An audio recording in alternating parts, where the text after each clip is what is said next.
ça va? Très bien et toi? Nickel, merci. Alors tu joues demain, qu'est-ce qu'on peut attendre de ton set? Tu joues à 22h25 sur la scène Natty Dread? Voilà, c'est ça. Qu'est-ce qu'on peut en attendre? Qu'il soit plein de bonnes vibes, qu'il se passe quelque chose entre le public du Reggae Sun Sky et le Deep Rockers Crew, c'est ça. Des petites surprises, des petits trucs... Ouais, des petites surprises, ouais, qui se cachent dans le public, des petites choses comme ça, mais on va essayer de faire au mieux, quoi, avec les petites surprises sont des surprises, donc je peux pas m'avancer, tu vois. Exact. Reggae Sun Sky, musique action, soul beats, qu'est-ce que ça représente pour toi, toutes ces compagnies Alors nous déjà, Reggae Sun Sky pour nous, avec Fat Bab, c'est un sacré truc parce que c'est le premier gros festival qu'on a fait. Ils nous ont fait jouer il y a 2 ans sur LCL Rebel Music. Et pour nous ça a été quelque chose ça a été un tournant un peu, un grand truc. Donc voilà, Soul Beat c'est notre label avec qui on a coproduit notre album. Et voilà, aujourd'hui Reggae Sun Sky nous fait revenir sur la grande scène, donc c'est une histoire de famille, ça commence à devenir familial tout ça. Voilà, je t'ai dit Fred Lachaise, ça te... Ouais, bah, bien sûr, il nous a fait, là on a fait une tournée incroyable cette année, on est encore en plein dedans là, et c'est vrai que Fred Lachaise a permis tout ça, a permis à Naman et à ce groupe là, Deep Rockers, d'arriver sur des trucs assez incroyables comme le Paléo, Dour, des beaux festivals comme ça, bien sûr. Ça fait quel effet du coup de passer d'une petite jauge à un truc assez énorme comme l'Olympia ou un gros festival Paléo? C'est quoi Est-ce que tu prévois le concert différemment ou tu es vraiment toujours dans la même... Déjà le truc qui est différent c'est qu'on doit faire 1 heure de show. Enfin, généralement sur ces grosses scènes là on doit faire des shows vachement condensés, alors ouais, c'est pas la même façon d'appréhender la scène. Et au niveau du public, moi j'aime bien aussi les petites salles parce que c'est vachement agréable, il y a un contact qui se crée très rapidement. Avec les grosses scènes, on a plus l'impression d'arriver sur un événement, un gros événement et qu'il faut tout déchirer et que le public est là pour ça. C'est différent. Il y a plus de pression, je trouve, quand le public est loin et qu'il y en a beaucoup. C'est pas qu'il y a plus de pression, c'est que c'est plus difficile comme je disais, de créer un lien avec le public quand il est loin. Ouais. Et nous on s'inspire vraiment de ça, on s'inspire. Moi je puise vraiment l'énergie du public, je dépends vraiment de cette énergie-là, et comme un peu tous les gars qui sont avec moi, donc voilà. Yes. Alors ça fait quel effet pour un Whitey qui va en Jamaïque enregistrer à Harry J Studios? C'est quoi je sais pas, c'est un rêve ou c'est des peurs ou... Je sais pas si on peut dire que c'est un rêve parce que je pense pas avoir déjà rêvé que j'allais faire un album en Jamaïque. C'est surtout que c'est juste que ça s'est passé comme ça en fait. Ça s'est passé on a fait que suivre la ligne quoi, et on s'est retrouvé là-bas comme pas par hasard, mais bon presque, ça nous a été un peu comme ça. Et ça a été déjà c'est un grand honneur pour nous de se trouver avec des gens comme Sly Dunbar qui sont des légendes qu'on connaît depuis tout petit. Et ouais, c'est vraiment, ça donne confiance en nous, en notre projet, en la musique, ça donne envie d'aller plus loin. Et on se rend compte aussi que tout est possible, quoi. Vraiment, tout est possible. Si on se motive, si on se donne les moyens de faire quelque chose, il y a moyen d'aller quelque part. Ouais. Et ta musique en Jamaïque, comment elle est reçue? Elle est bien reçue, ouais, à chaque fois j'ai... Ça passe à la radio et tout? Ouais, je crois que c'est un peu... Non, ça passe pas à la radio. On essaie de faire passer un clip là sur la télé, avec Massy qui est là d'ailleurs, et Triple, le clip Chill Out. On espère que ça va le faire. Radio, on a fait quelques petits... Non, c'est juste, c'est toujours de la découverte, hein. Moi j'arrive, puis c'est un peu comme en France, j'arrive, comme tu dis, blanc et tout, avec mon flow et mon truc, ils sont pareils, ils sont là, d'où tu viens toi? Mais c'est super, un super accueil, ils sont vachement contents qu'on s'intéresse à leur culture et voilà, c'est super. Alors en live, avant tu étais plutôt DJ et toi tu t'ostais à côté, maintenant il y a un live band, c'est ça? Voilà, alors nous on a tourné beaucoup avec Fat Babs, qui est là, qui a été mon DJ pendant un bout de temps. Ouais, pendant 1 an et demi, on a fait 1 an et demi de tournée sur le système à peu près. 1 an et demi par rapport à ça représente pas beaucoup. Et ouais, donc maintenant on a mis en avant ce côté musicien pour l'amour de la musique. La musique c'est toujours plus intéressant quand c'est joué, quand c'est joué. Et voilà, on a rajouté Fat Babs à tout ça pour finir la boucle quoi. C'est ça, un petit Rockers Crew. Tu penses que c'est une approche différente de jouer avec un live band? Tu peux te retourner, tu peux changer? Ah oui, ça c'est clair, tout est modulable, on peut faire ce qu'on veut. Si jamais on a envie de changer en plein milieu d'une chanson, faire un truc complètement différent, on fait sans aucun problème. C'est la liberté de la musique, bien sûr. Ouais. Et puis la puissance de la musique, et puis aussi être 6 sur scène, c'est pas pareil que d'être 2 sur scène. Tout ça c'est important, ça joue énormément. Alors c'est quoi les prochaines étapes pour Naman? C'est quoi ton prochain... Bah, s'il y en a, si ça peut être juste une Bon, course. on arrête tout. On arrête tout. C'est fini. Non, je pense qu'on va essayer de finir cette tournée là qui finit en novembre. On va essayer de la finir. Si on arrête de nous ajouter des dates. Arrête la chaise. Non, mais sinon c'est voilà, on va repartir sur un album, on se donne 7-8 mois de pause, histoire de voilà, de voyager, de s'inspirer de nouvelles choses, et puis on a déjà commencé l'écriture et la composition du nouvel album. Donc on a vraiment qu'une hâte, c'est de voilà. D'ailleurs, comment ça se passe le procédé d'écriture? C'est toi qui... Bah, ça dépend en fait, tout dépend. J'écris les lyrics, ouais, et Fabba faisait à l'origine des instrus, quoi. Yes, moi je compose dans ma chambre, je fais mon petit bruit, je fais une petite musique, et après on refait tout avec les musiciens. On rejoue tout, on arrange, et derrière, Martin il écrit son... Ça fait longtemps que vous travaillez ensemble, ou vous connaissez depuis des lustres? Ouais, mais en fait, ça fait... depuis le début, nous, ça fait pas longtemps qu'on est dans la musique, hein. Ça fait combien de temps que tu fais du beatmaking, toi, Fab? Moi, ça fait 4 ans de vrai, et ça fait 3 ans qu'on se connaît, et le premier jour, depuis qu'on se connaît, on fait de la musique ensemble, donc on sait... donc voilà, tout est court, tout arrive vite, tout se passe vite, donc voilà, on a fait un album ensemble. Mais on ne sait pas vraiment comment on l'a taffé, c'est venu à l'arrache, on a fait des trucs un peu à l'arrache. Là on va se faire un vrai album, c'est-à-dire qu'on va prendre le temps de le faire comme on a vraiment envie de le faire, réfléchir les choses. Ouais.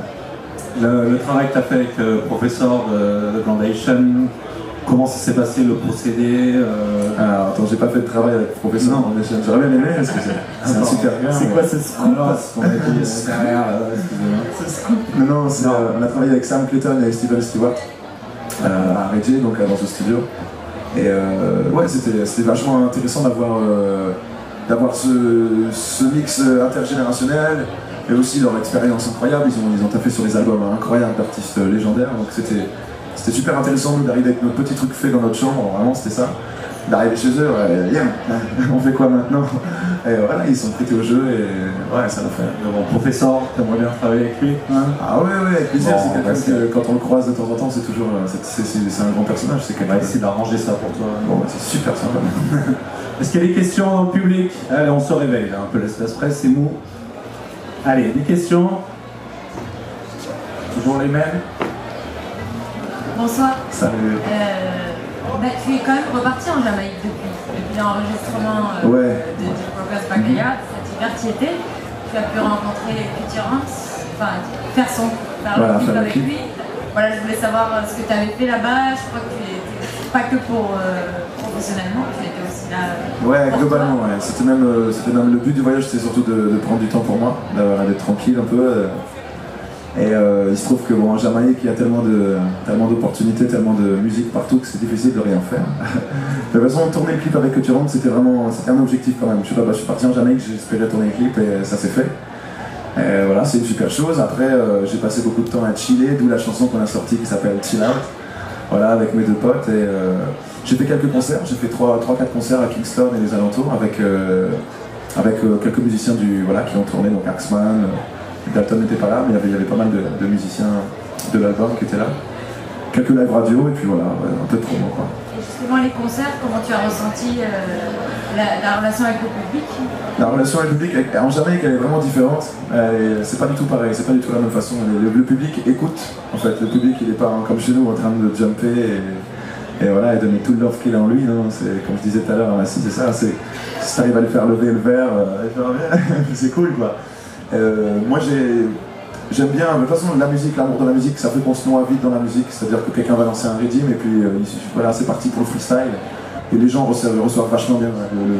Le seul enjeu c'est qu'ils font vraiment attention au moindre petit mot, alors il faut vraiment que je fasse attention à ma prononciation et à mes lyrics, bien choisir ce que j'ai envie de chanter.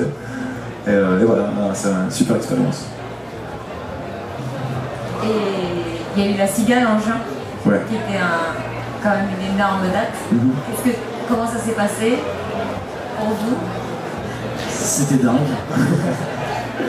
Ouais, franchement, super concert, super accueil. De toute façon, à chaque fois qu'on joue à Paris, c'est vraiment à chaque fois le bordel. Et là, la salle de la Cigale est vraiment magnifique. Nous, c'était la première fois qu'on y allait, je pense pour toi aussi.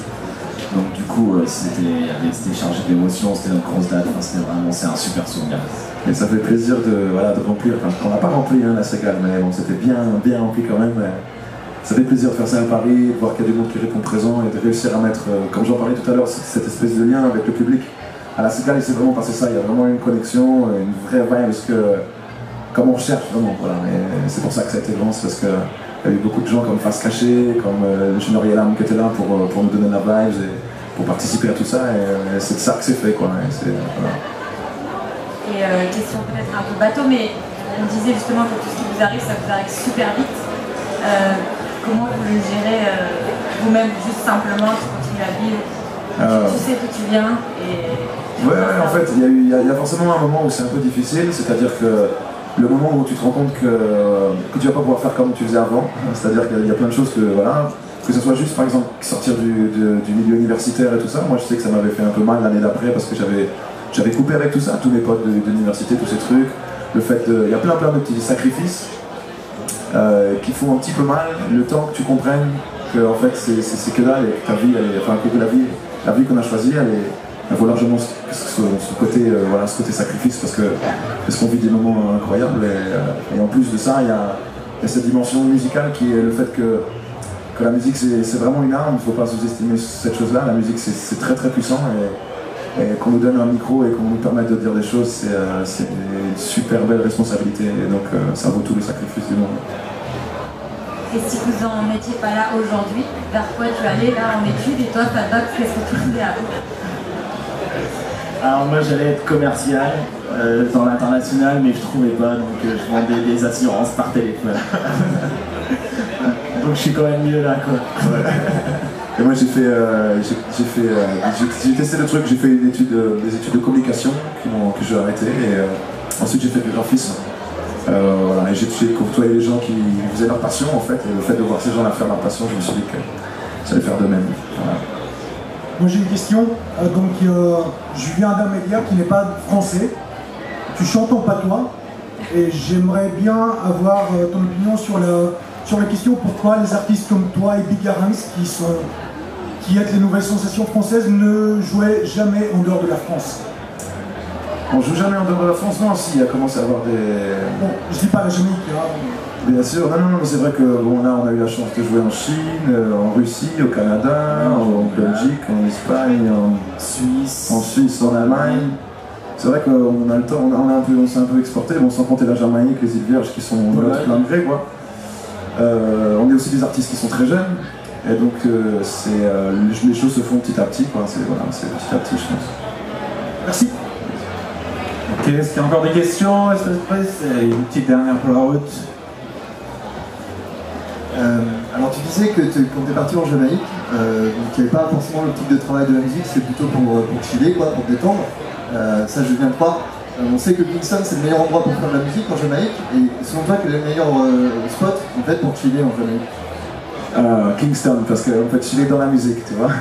Après le chill à Kingston, c'est pas à Kingston même, moi je sais que j'ai un petit spot, tu vois, à côté, j'ai là à 10 minutes de Kingston, à peine 15 minutes, qui a une petite plage qui s'appelle Bob Marley Beach, qui est un petit endroit, tu vois, où il n'y a personne et il y a une vibe particulière. Donc moi j'aime, c'est là-bas que je vais.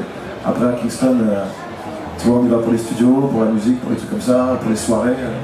Mais c'est vrai que voilà, la mer, tu vois, le côté se réveiller à la plage, tu vois. Ça c'est à côté de Kingston c'est possible en fait parce que après les zones touristiques, tu sais que c'est plus l'ouest de l'île, donc avec Montego et Negril. Et moi j'y suis jamais allé. Ça fait 2 fois que je vais là-bas et j'ai pas encore mis les pieds. Donc peut-être un jour, je pourrais te dire. Voilà, par contre, non, ouais, carrément, ouais. Tu peux faire toute l'est de l'île, en partant de Kingston jusqu'à un paquet de villes, quoi. Il y a toute une côte qui est vachement sauvage et vachement sympa à faire. Ouais. Bon, avant qu'on se quitte, est-ce que tu peux nous faire l'honneur de faire un petit freestyle spécial Reggae Sanska, très court. Reggae Sanska. I've been walking on the road for morning. Look down my shoes and raveling. Reggae on the bass of chant for my soul. Whoa. I've been on the road for morning. Long on the road I'm traveling. Hurry Mr. DJ, play a big tune for we be off the control. We just love this vibe like I dance with my baby. Something like that. Yes, allez. Plein d'applaudissements pour Naman. On lui souhaite plein de bonheur pour le bon concert demain. On attend ça.